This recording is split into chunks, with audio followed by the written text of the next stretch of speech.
I bet you didn't know the Commanders have won 6 out of 7 and on their second 3-game win streak heading into MetLife Stadium on Sunday. Giants fans, you got to know your enemy, so we're bringing in DC sports expert Kelsey Nicole Nelson to break down this key divisional matchup that's got some huge playoff implications. Kelsey, let's get straight into it because 4 first-rounders on the D-line. This game is going to be won or lost in the trenches. So what makes the Commanders' D-line and defensive front so tough?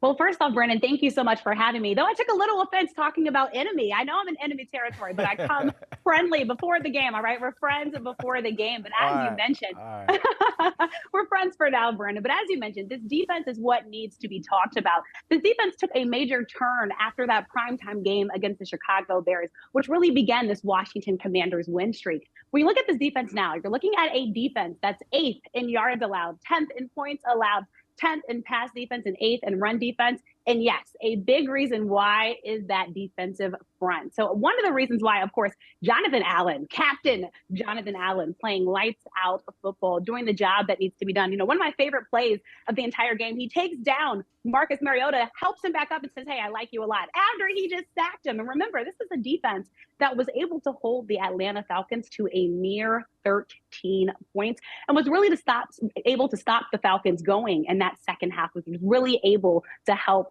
the Washington Commanders get that win. But then also, you know, we call them the dangerous duo here in Washington, Jonathan Allen and Daron Payne. And let's remember Daron Payne playing on a contract year, and he's playing like he wants that money. You know, that game-stealing interception that Kendall Fuller got, a big reason why was because Daron Payne put those hands up, tipped that ball, and then Kendall Fuller, he was able to clean up the rest of that and obviously secure that football. And then they're really making opportunities for other guys. You know, I know everybody wants to talk about the defensive front, and we know how well they're playing. Montez Sweat, another guy that deserves recognition coming off the edge of that defensive front. Montez Sweat has been special, and he continues to climb the franchise's all-time sack list, which is really exciting. He's also team leading in sacks, which I think is very exciting for this defense as well.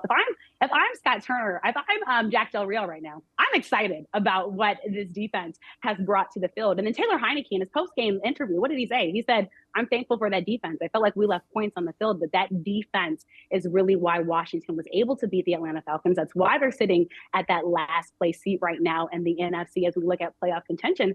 And right now you have a red-hot Commanders team that's looking forward to playing the Giants on the road at MetLife Stadium. So lots to be excited about. And then also, let me just say, the defensive front helping to open opportunities from other guys like James Smith-Williams and Casey Tuhill. Jamin Davis, another guy that deserves recognition as well.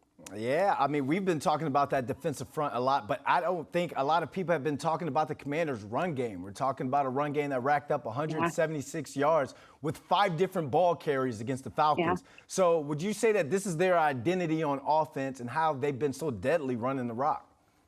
Yeah, so Washington right now averaging 160.3 yards, folks, on the ground. And this win streak, running the football, has helped Washington. That's 5th most in the NFL. You know, Philadelphia is getting all the credit, but hey, give us some credit down here in Washington, D.C. as well. And there's a reason, folks, why Brian Robinson Jr. wore that big hat after the game. He earned it, over 100 yards in that game. You think about Brian Robinson's journey back to the football field after getting shot twice right here in Washington, D.C. A huge game for him. And, you know, we said Brian Robinson played grown man football. That receiving touchdown, he fought for it. And obviously, Pro Football Focus also giving him credit as one of the league's best running back, and he's continued to improve. Antonio Gibson also helping to deliver in that Washington run game, and Jonathan Williams as well. And, you know, Washington plays great football when they're able to be dynamic on the offense. So when you are able to take some stuff off of Taylor Heinecke's back and run the football, it's going to help as a whole, because then you can do different things, and defenses don't know how to prepare for you. So that Washington run game is something to be very proud of in Washington, and I do think that's going to be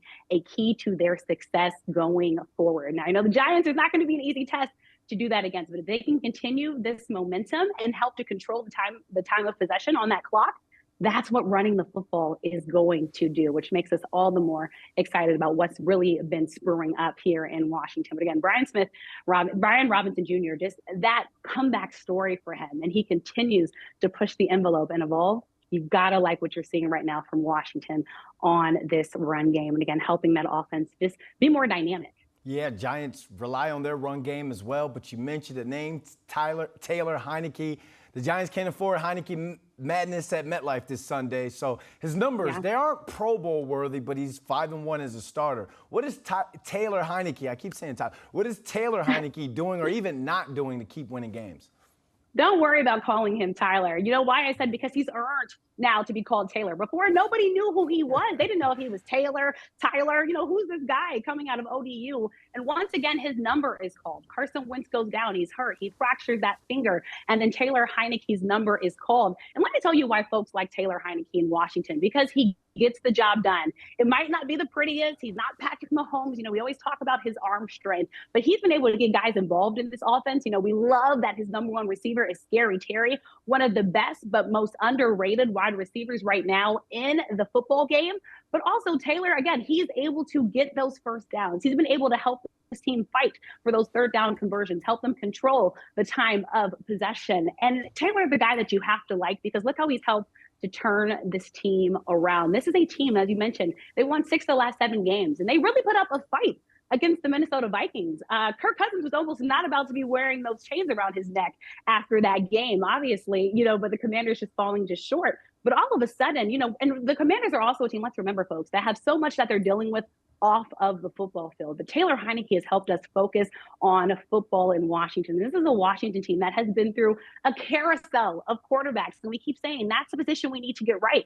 But it feels like Washington hasn't got it right. Once again, Carson Wentz was supposed to be that answer. Folks, Carson Wentz right now is on the sideline for this Washington team. And actually one of Taylor Heineke's biggest supporters, which I think has also been very special for Taylor Heinecke. But Taylor Heinecke is able to air the ball out when needed, and he's able to protect the football. But that is the big question for Taylor Heinecke, I think, as we move forward. He's playing good football, but sometimes he forces that ball and it makes us scratch our head, and he sometimes had those turnovers.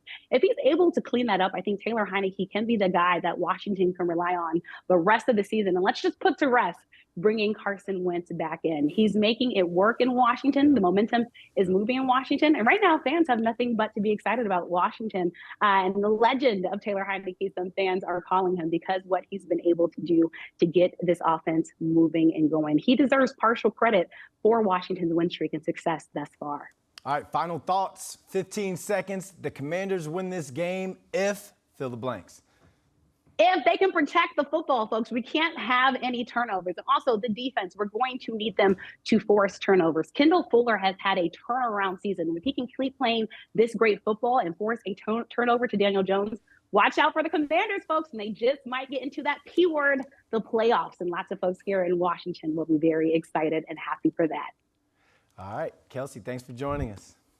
So appreciate your time. Thank you for having me.